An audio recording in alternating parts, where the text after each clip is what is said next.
The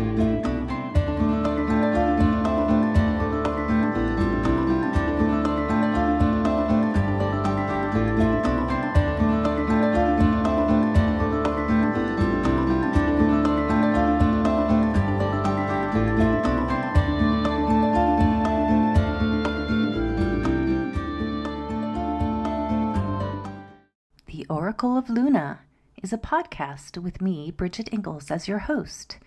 Here we have conversations with real live, present-day goddesses who are actively and courageously doing their magical work in the world. Each episode is a bewitching journey with relevant discussions on topics such as Wiccan pagan spirituality, writing, culture, magical practices, art, ritual, and the craft in its many forms. Merry meet! Welcome to another episode of the Oracle of Luna podcast. I'm Bridget Engels, your host, and today I'm delighted to chat with Tahverlee Anglen. Tahverlee is a high priestess, ritualist, initiate of the sacred way and the Eleusinian Rites, and a practitioner of the Celtic mysteries, and is at the heart of the Moon Temple Mystery School, guiding seekers through the mystical landscapes of self-discovery, witchcraft, empowerment, and spiritual awakening. She is an accomplished speaker, social impact entrepreneur, and podcast host. Tahverlee is the author of Sacred Magic of the North, Rituals, Spells, and Gifts of the Earth, out now by Llewellyn Worldwide. So welcome, Tahverlee. Thank you so much, Bridget. I'm excited to be here. So happy you're here today. How's your day going? Oh my goodness. Today has been like a goddess day for me. I held space for this offering that I do called Sacred Sundays. It's like an open temple where anyone can join. So we sunk in today and talked about recoding our identities. And it was magical. And then I took a nap in my hammock outside and I did some water magic and some ritual cleansing. So I'm feeling like so flowy, I feel very goddess like. I have a dress on and my hair is like long and beachy. And I don't know if you know this, but I live near the ocean. So whenever I can embody ocean energy, it's so delightful. What part of the country are you in? I'm on the East Coast and I live on a little island outside of North Carolina. Beautiful. Mm-hmm. Oh, that sounds wonderful. Well, I did a little earth magic myself and grounding in preparation for our episode today. I love it. Are you ready to get rolling here? Yes. All right. Well, as I usually begin my show, I ask, how did your spiritual journey begin as a witch, and what did that look like for you? Always such a fascinating topic to look back at. I think it's so important to know. Yeah. It's like these our origin stories, and it's so different looking at it each year that we live into the future. When we look back, I feel like we get more insight. So for me, when I think about childhood or imprinting from a young age, I didn't grow up with any specific religion. My parents were hippies. Kind of a funny story. My sister's name is Sunshine. This is real. That's her real name. And so I didn't really have any unwinding of belief systems to do, which I think for me mattered, as I got older. And so to me, nature and being outside, I grew up in a small town in Colorado. Mm-hmm. Being in nature and being outside was like the form of religious or spiritual imprinting that I received. And a lot of that, at my age, we did a lot of that outside by ourselves. We didn't have parents overseeing us. And when I think of, moving into my teenage years and into my 20s and into my 30s, what led me down the path of spirituality, which eventually led to like a deep reclamation of, the word witch, which I think is like a lot of us. It was a series of challenges that led me to ask the question, is this all there is? Like I did the things that we have been taught to do that are supposed to lead to happiness, the right family, the right job, have the right house, like do the right things. This is how you're supposed to, grow up, and this is how you'll find happiness. This is what you do. And I did all those things and it wasn't fulfilling. And as challenges came up in my life, I kept asking, is this really it? Like, is this really it? And I Mm-hmm. think the moment that I spoke that question aloud, which is this all there is, which happened at a time following a major surgery that I had that had post complications. And when I was in the surgical repair for the post complications, I tell the story that I went to the edge of the cliff and I saw the cliff on the other side. I didn't go there, but I Mm-hmm. saw it. And when I woke up after that, that experience, I won't call it not necessarily near death. I'll say that I understood death at a different level. I definitely woke up and felt like, oh, that could have been it. Yeah. And if that's the case and I'm still here, then really I need to know what this is all about. And then I started studying. I started looking into all different religions, different belief systems. I studied with many, many, many different teachers. I learned how to dialogue with spirits. I learned how to, awaken my ancestors. And I did all of this even before I really felt like the word witch was the right archetype that I was wearing in this lifetime. And then as it does, the universal flow of energy put me in front of several teachers that really anchored in everything that I had been learning up until that point and gave me words, right? Like terminology, embodied experiences, learning how to really open my channel and how to work through all of the blockages. And then the witch awakened. Only way I know how to yeah. I love hearing about the journeys of my guests because I feel like there's a common thread in a lot of us because of being alone in nature. There's always that common thread, and the questioning happens, the awakening happens. Is that all there is? I just love hearing about that. So, thank you for telling us about Mhm. your early beginnings. I want to jump into your book and first of all, how did you become interested in the magic of the North and the element of Earth? And then we'll move on to your book. Mm-hmm. Oh, the North. It's such a deep place.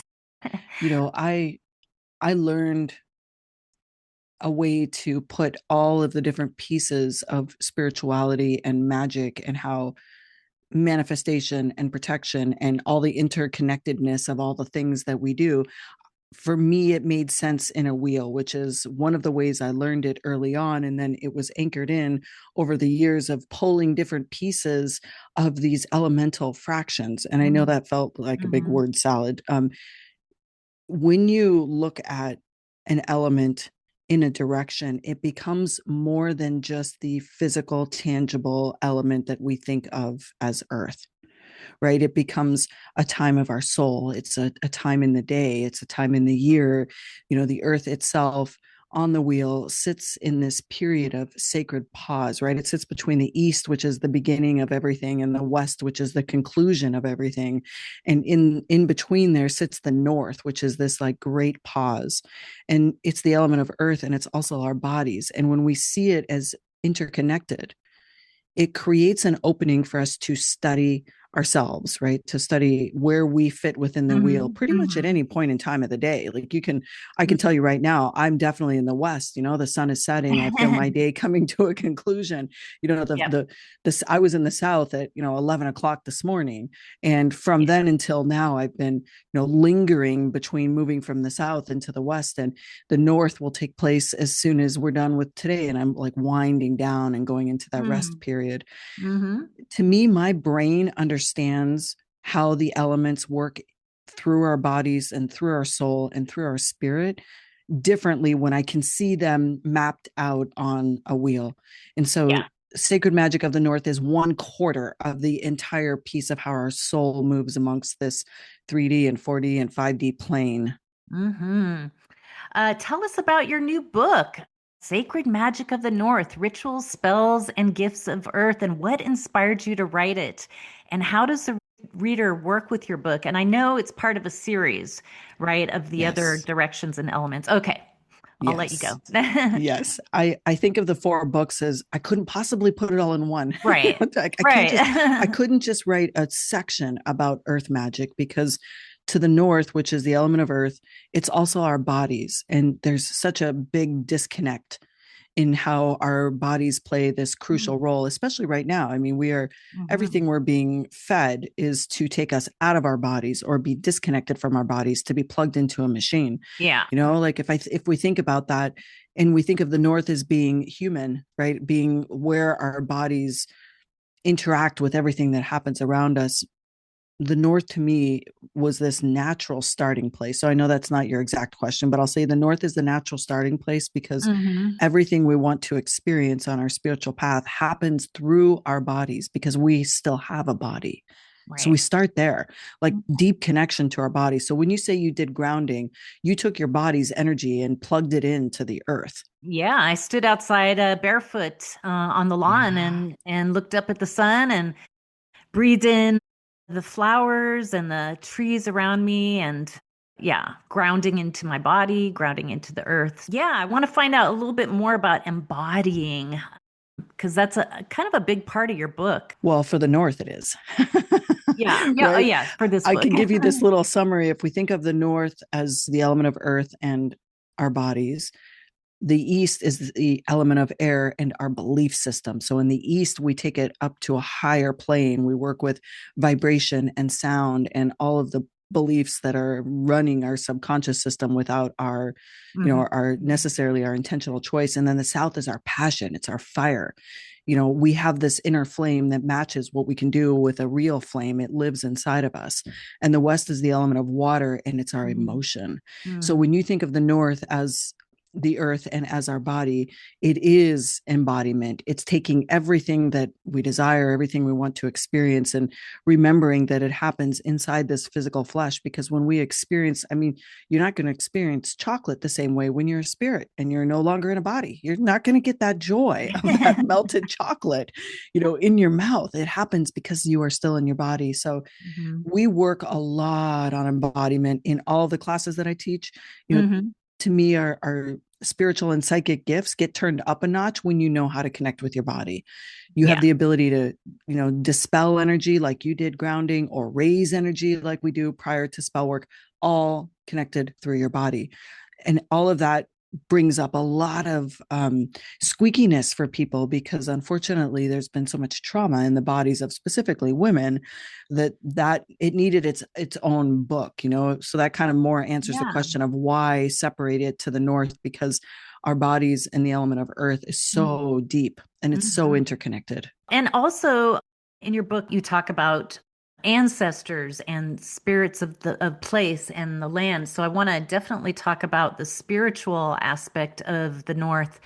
How can we connect with land spirits and spirits of place wherever we live, even if we're in the city or living on a boat or I'm right now in the desert. So is there like some way that we can connect with the spirits of the land, even if we live in a concrete jungle? Definitely. This is definitely a commonly asked question for me, especially when I do one on one readings. We often end up in this topic because it's often overlooked. And I want you to think of land spirits like they're a big, wide, and vast. So I'll start with kind of a starting place is to explore the spirits of the humans that used to live on the lands that you now live on. Right. So it doesn't matter if it's a city or if it's a country or the desert or a boat. There are thousands and thousands of years of humans that have likely been put into the ground or somewhere around the ground, their physical body, and their spirits can remain close by. And all lands have guardian spirits, and those guardian spirits can come in the form of animals. They can come in the form of physical elements, like we might think of certain trees or certain types of mountains can become the elders of a space. Hmm. So there are many different ways to think of land spirits. And the best way to start to connect with a land spirit is to first do the research and find out what indigenous tribes, like Yes. who used to live on your lands, Right. and then really find a way to just sit on the land and commune with them. If you have a strong meditation practice, or how to communicate with spirits, then you'll know how to do that. If that's not something you're used to doing, I recommend, leave your phone behind. And even if you Yeah. live in a city, go find a park and take a journal and go sit by a tree on the lands after you've done the research and sit with it and feel into like what what might it feel like if the spirits were here? What would they say? How might they feel? And allow yourself to free write.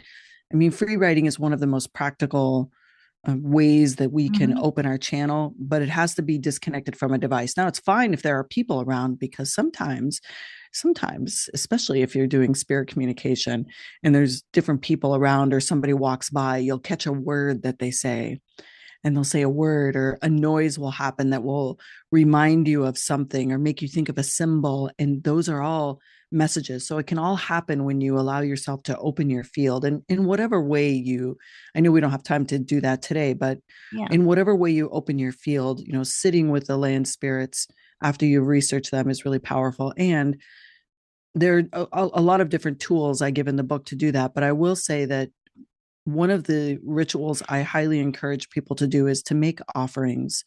If it's whether it's tobacco or a particular type of liquid spirit that was known in that time, or a type of food in an area that you're from, you can give offerings. Even your voice is an offering. Even sitting in contemplation and giving a drink of water to a tree is an offering. Yes. If we sit with land spirits, not to tell them to give us something, and instead ask to commune, and then provide them with a blessing of any type, even just from your heart, saying thank you out loud, Yeah. you'll find that they will come to you, and they will show themselves, or they will let you hear them or see them. And then, of course, you can work through the elements themselves in your area. I made reference a few moments ago about a mountain can be an elder of an entire Hmm. region. Now, by the Hmm. way, land spirits do not follow human made maps. So just know that where they, they're the area that they peruse may not be based upon your Yeah. fence line or Yeah, the that's a state good line, point. or they don't Yeah. work like that. Yeah, I live near Red Rock Canyon out here, and there's a lot of obviously canyons, and they're sentinels, they're earth spirits, and there's a deep energy to them. But that's a park, but I get your point. It could be anywhere, right? Yeah, and you're talking about an elemental spirit, and that's another layer we didn't even start, we didn't even Mm, talk about. I was primarily focusing on starting with the humans that once right. lived on your lands, right? So Yeah. when I say that it's very vast and wide and how many land spirits there are, the humans that Yes, used to live there is one. The elemental spirits themselves can be a whole different area of exactly. land spirits. And And animals. and animals, right? There's so many. And if you think of things like the Fae, or different salamanders who come, representing the element of the Hmm. south, or I live near the ocean, so the land spirits actually, I live on a tiny little sandbar out in the middle of the Atlantic Ocean, so I am surrounded by water. And the land spirits here are probably more powerful than any land spirit I've ever communicated with. And I think it's because it's a condensed space and they are surrounded by water spirits. So they Yeah. all, they all interact in very, very interesting ways. But sitting in communion and just opening the channel, if you haven't done that before, and Yeah. researching, the indigenous peoples from your lands, that right there is years worth of practice and study. And you will be amazed at how much they will gift you with wisdom and knowledge. Hmm. And as far as like everyday grounding practices to help root us, many of us work in offices. I know I do, and it's a big disconnect from Earth, and we're all busy. So, is there any like something we could do, like a short, easy practice that we could do maybe during the course of our day and our busy lives that you could suggest? Yeah, definitely. Breath work. Breath work Mm, is a yeah. way to connect with nature, no matter where you are, because again, your body is part of nature. You are a system in nature. You're like a different form of a tree. You're a different living, you're Yeah. a tree and an animal and a stone and all the things in one. So when you want to connect with nature, connect with your body. If you can't get outside to connect with nature, breath work is the fastest way to really, really, really center and ground. Now, of course, what you did, going to put your feet on the grass, is, I mean, it's so immediate. It's so fast. You It you don't is. you you don't need a lot of time. And I recommend people do that as soon as you get off an airplane, as soon as you've been in a car for a long period of time. Find even that little patch of grass in the parking lot on the way to your office building. That little patch of grass, like, you might look weird, but take your shoes off and put your Yeah. toes in it for a moment, and it's an instant. reconnection to nature. But if Yeah. you can't do that, you can definitely use breath work. Some other tools I recommend for a lot of people that spend a lot of time indoors in offices is to work with different crystals and stones that Mm, you can even yeah. place underneath the bottom of your feet. You can kind of tuck them in your pocket and finger them like a finger stone, you know what I mean, like a worry Yeah. stone. Yeah. You can create a spritzer that's made with oils from plants that you can just smell or spray on you. Most offices you can't burn something, so water is a good container to hold earth magic in it. And of course, bring something alive into your office if you can, right? It could Like a be plant. it could be a plant, or it could be once a week you have to bring in a tiny little, three little blooms that you cut from a garden or you buy from a garden center, and you put in a little glass of water on your desk and it will only last for a week. There is a way, there is always a way to connect with nature, and that will ground you. You can take that bloom and just run it along your skin. It's called plant brushing. You can do that a couple of times a day, and then at the end of the week get rid of those blooms. Give them back to the earth, put them under a Hmm. tree, and Yeah. um, it's a very fast way to connect. I love that. I also wanted to ask you, what are some attributes and associations and symbols of the North that we can incorporate into our magical practices or put on our altar, or, if we have indoor altars and outdoor altars, is there some symbols that we can? Yeah, there's so many. I think a lot of it depends on your spiritual path of study, right? Yeah. Traditional witchcraft would use the pentacle as a sign of the element of earth, whereas for me, blooms or things that move in the rhythm like a bloom or the Hmm. shape of a leaf, those symbols represent earth to me. I recommend you create your own association to a symbol that represents the element of earth to you, and that could be a sigil that you make. If you know how to work with sigils, make a sigil that represents the element.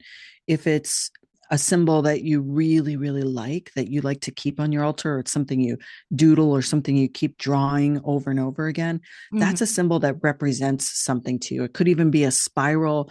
In the all of the books, northeast, south, and west, I talk about this spiral path of magic. So I give the spiral often as a way to remind us that even though you might be working with the north right now and in the element of earth, you're going to go into fire tomorrow morning at 10 a.m. Oh when you have yeah. that meeting to Life do. is So life is fluid here. yeah, so I like to work with the spiral, but the Yeah. element of earth itself, you can use a pentacle, you can use the downward facing Hmm. triangle, like that will give Yeah. that's a traditional correspondence. But for a lot of spiritual practitioners, the the symbol of a tree or the symbol of a flower or the symbol of anything floral that is alive represents earth. That might be an animal for you.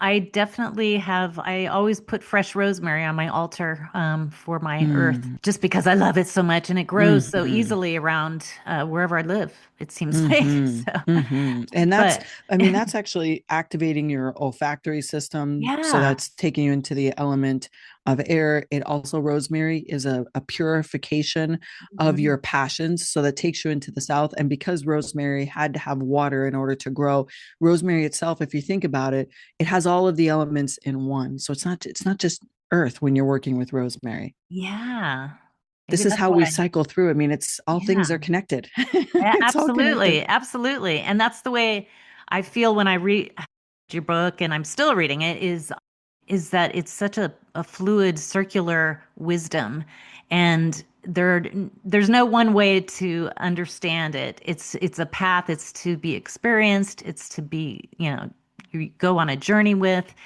and you embody it with your body. So Mm-hmm. yeah. You experience it right Yes. now.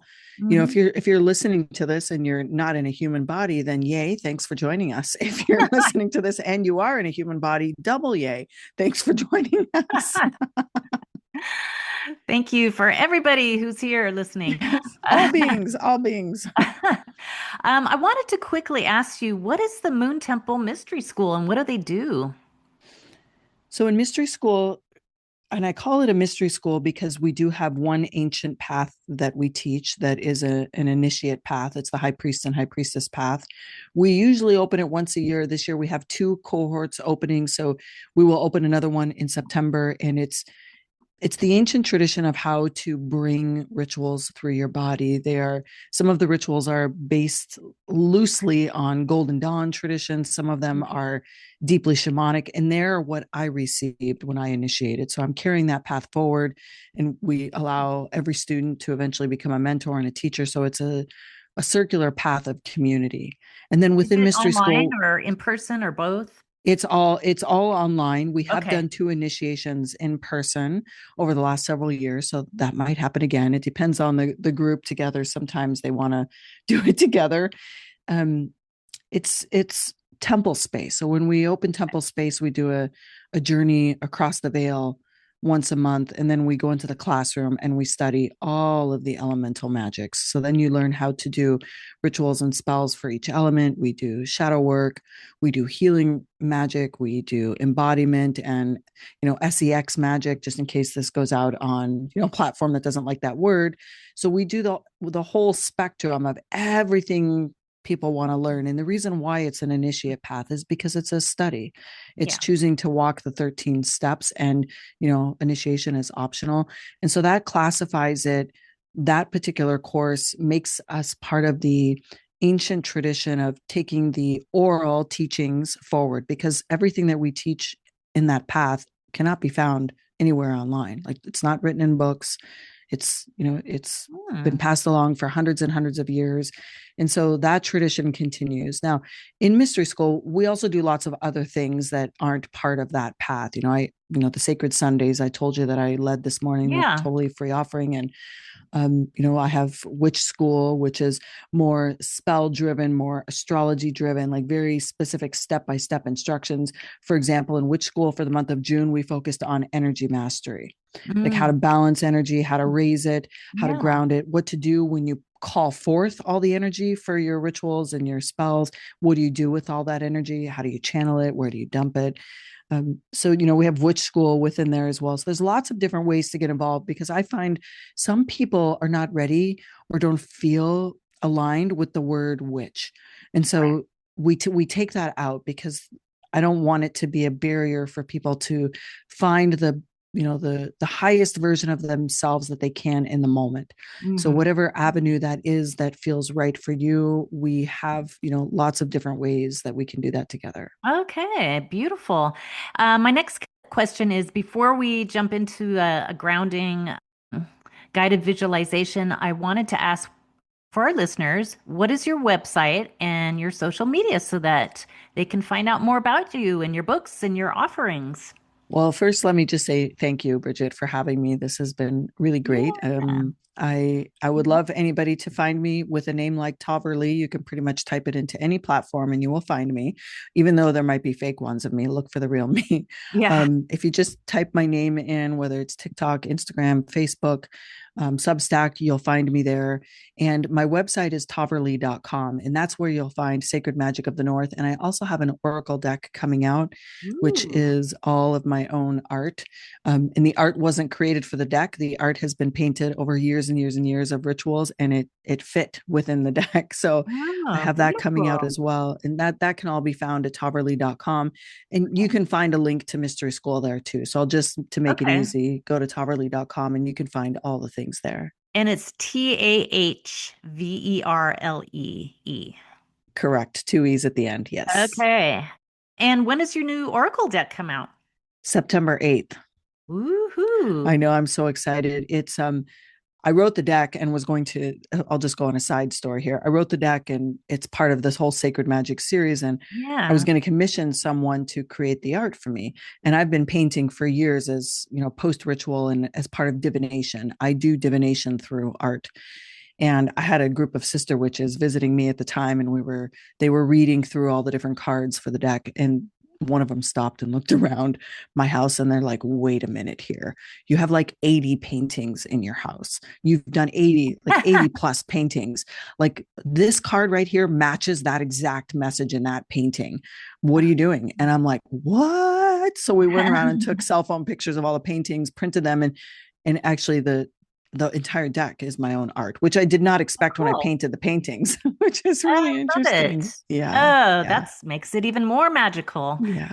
All right. Well, I'm gonna set aside a minute or two for you to give us a very short grounding visualization or rooting to the north. Happy to. So I'll just invite everyone to just gently let your body relax just for a moment. Let your shoulders drop, unclench your belly, and if possible, straighten your spine. If you can close your eyes, do so. And take in a deep breath in your nose. And as you exhale, picture roots growing out of the bottom of your feet, going deep through the floor and down and down and down into the earth, grounding down into the center of the earth. Take in another deep breath. And as you exhale, now picture the earth is now growing roots back up from her center, coming back up through the edge of the earth, through the floor, and the earth is coming now through and into your own body. Take in another deep breath. And as you exhale, picture the energy of the earth, which is a little green and a little yellow, starting to fill up your body.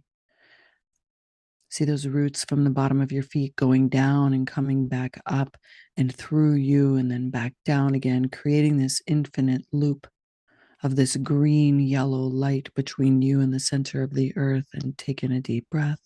And as you exhale, picture all the parts of your body realigning, recentering, relaxing.